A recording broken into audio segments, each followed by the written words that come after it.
رسول اللہ صلی اللہ علیہ وآلہ وسلم نے حضرت عمر رضی اللہ عنہ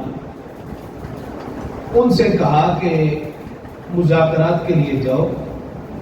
اور جا کر ان کو بتاؤ کہ ہم جنگ کی غرض سے نہیں آئے بلکہ عمرہ اور حج کی غرض سے آئے ہیں۔ تو رسول اللہ صلی اللہ علیہ وسلم نے جب حضرت عمر رضی اللہ عنہ سے فرمایا تو حضرت عمر رضی اللہ عنہ نے عرض کی یا رسول اللہ صلی اللہ علیہ وسلم میری ایک تجویز ہے، اگر آپ پسند فرما لیں، مجھے حکم دے رہے ہیں میں جانے کے لیے تیار ہوں، لیکن میری تجویز میری رائے آپ سن لیں، اس کے مطابق جیسے آپ فرمائیں گے۔ تو اس کا مطلب کیا ہے کہ اگر کوئی بڑا کوئی بات کہہ دے اور چھوٹے کے ذہن میں کوئی اچھی بات، اچھی تجویز، اچھی رائے آ رہی ہو تو وہ بڑے کو تجویز دے، اور بڑے کو بھی چاہیے کہ وہ اس کی بات کو سنے۔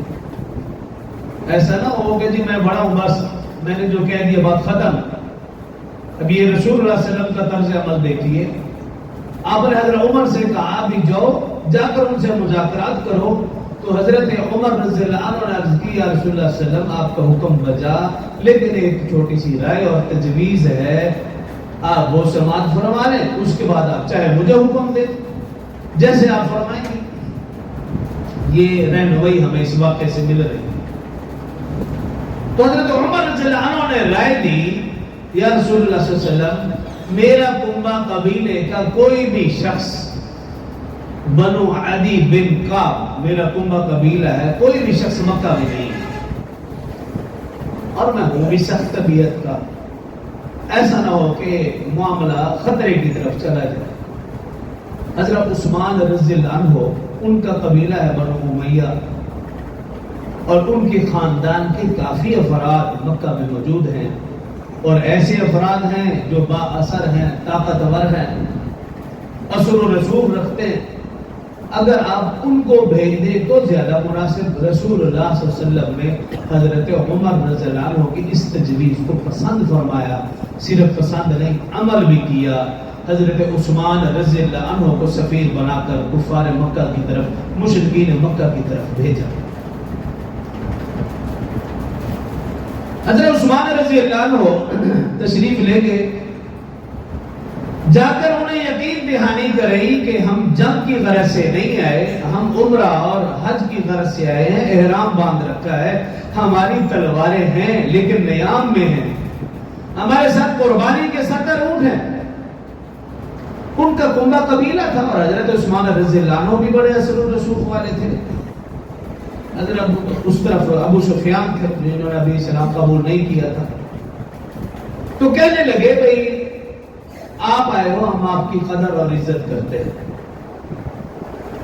آپ چاہے خانہ کعبہ کی زیارت کرو، طواف کرو، عمرہ کرو، حج جو چاہے کرنا چاہتے ہو کرو، آپ کو تو اجازت ہے، لیکن رسول اللہ صلی اللہ علیہ وسلم کو اجازت ہے۔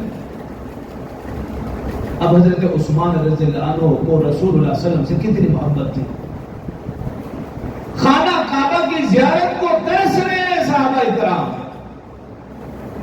اور مدینہ سے مکہ کی طرف سینکڑوں میل کا سفر کر کے پہنچ بھی چکے ہیں، صرف اپنا رخ کعبۃ اللہ کی طرف پھیرنا ہے اور زیارت۔ لیکن حضرت عثمان رضی اللہ عنہ کو رسول اللہ صلی اللہ علیہ وسلم سے اتنی محبت تھی، کہنے لگے کہ میں رسول اللہ صلی اللہ علیہ وسلم کے بغیر کیسے عمرہ یا حج یا خانہ کعبہ کی زیارت کر سکتا ہوں، بلکہ یوں سمجھیے کہا ہوگا میرا کعبہ تو ادھر ہے، اس کے بغیر میں کیسے زیارت کروں۔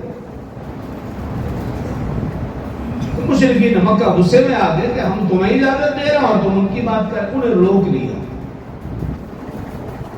جب روکا تو کسی نے افواہ پھیلا دی کہ نعوذ باللہ حضرت عثمان رضی اللہ عنہ کو شہید کر دیا گیا۔ اب اس واقعے سے جو ہمیں رہنمائی ملتی ہے، میں اس کی طرف آ رہا ہوں، خلاصے کی طرف۔ واقعہ تو بہت زیادہ لمبا ہے، پھر اس واقعے کو لکھا گیا حضرت علی رضی اللہ عنہ نے،